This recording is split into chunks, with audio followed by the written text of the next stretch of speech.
Matt Orton joins us, Chief Market Economist or Chief Market Strategist with Raymond James Investment. Matt, good morning. Thank you for joining us.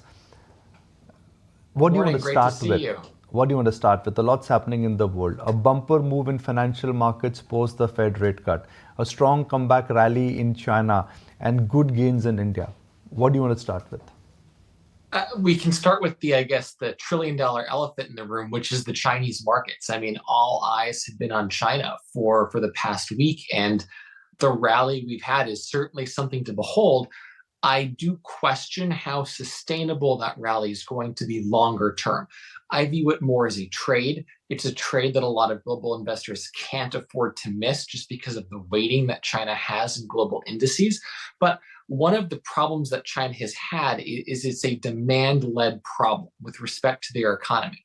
And what we haven't seen from the PBOC is a willingness to truly address the deep-rooted issues that they have on the demand side. They've provided plenty of stimulus for the supply side. So I question whether or not this is enough, whether it's going to be truly effective longer term. And so I think investors are rushing in because it has underperformed for so long and because it is so cheap.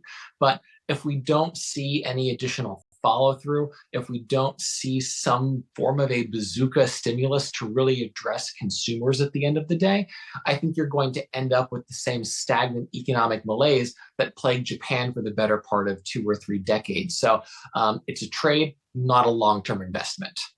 Do you think Indian markets, they would lose out in the near term as a large amount of money is moving into China just when it was anticipated and expected that flows will move back into India? Could China get the lion's share?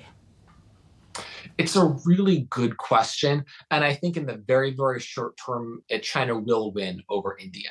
There tends to be some of that sort of trade-off, but I think the environment within emerging markets has changed enough over the past 2-3 years that India is no longer viewed as just an alternative to China.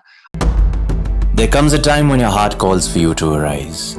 Plant your feet solid into the ground. Decide your own limits. And then break right through them.